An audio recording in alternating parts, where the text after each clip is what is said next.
Hi hello welcome to கொடை radio channel. இன்றைக்கி நம்ம பார்க்க போகிறது என்னென்னு பார்த்தீங்கன்னா, லைஃபுக்கு தேவையான ரொம்ப இம்பார்ட்டண்டான ஒரு குட்டி ஸ்டோரி ஒன்று தான் இந்த வீடியோவில் பார்க்க போகிறோம்.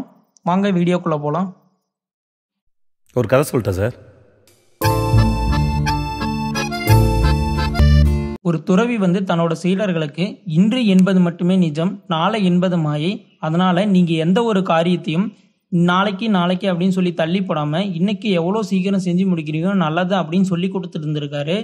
இதை தூரத்துலேருந்து ஒரு போர் வீரன் கேட்டுட்டு இருந்திருக்கிறான். கொஞ்ச நாள் கழிச்சு அந்த போர் வீரன் பக்கத்து நாட்டு எதிரிகளால் கைப்பற்றப்பட்டு சிறையில் அடைக்கப்பட்டான். சிறையில் அடைக்கப்பட்ட அன்னைக்கு நைட்டு அவனுக்கு ரொம்ப பயம் வந்துருச்சு. என்ன அப்படின்னு கேட்டிங்கன்னா, நாளைக்கு அவனுக்கு என்னென்ன சித்திரவதை நடக்க போதோ, என்னென்ன துன்பம் கொடுக்க போகிறாங்களோ, என்னென்ன தண்டனை கொடுக்க போகிறாங்களோ, எங்கெங்கே விசாரணை கூட்டிகிட்டு போக போகிறாங்களோ அப்படின்னு நினச்சி அவனுக்குள்ள பயம் வந்துருச்சு. அப்போ தான் இந்த துறவி சொன்னது அவனுக்கு ஞாபகம் வருது. நாளை என்பது மாயை, இன்று என்பது மட்டுமே நிஜம் அப்படின்னு அந்த வார்த்தையை மனசுக்குள்ளே கொண்டாந்துட்டு அவன் மனசை திடப்படுத்திட்டு தூங்கிட்டான். ஸோ இந்த கதையிலேருந்து நமக்கு என்ன தெரியுது அப்படின்னு பார்த்தீங்கன்னா, நம்மளோட வாழ்க்கையிலையும் எதிர்கால பிரச்சனைகள் அப்படிங்கிறது கண்டிப்பாக வரும்.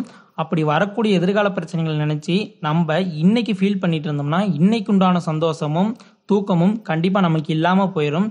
அதனால் எதிர்கால பிரச்சனைகளை நினச்சி ஃபீல் பண்ணாமல் அதற்குண்டான சரியான தீர்வையும் அதற்குண்டான பாதையும் தேர்ந்தெடுத்து போகிறது தான் ரொம்ப நல்லது. உங்களுக்கு எப்போவெல்லாம் எதிர்காலத்தை நினச்சி பயம் வருதோ அல்லது தூக்கம் வராமல் இருக்குதோ அப்போ இந்த வார்த்தையை மனசில் கொண்டாந்துருங்க. இன்று என்பது மட்டுமே நிஜம், நாளை என்பது மாயை அப்படிங்கிற வார்த்தையை நீங்கள் அடிக்கடி சொல்லிக்காங்க. உங்களுக்கு எதிர்கால பிரச்சனையை நினச்சி கவலை இல்லாமல் போயிடும். ஓகே ஃப்ரெண்ட்ஸ், இதோட இந்த வீடியோ முடிஞ்சது.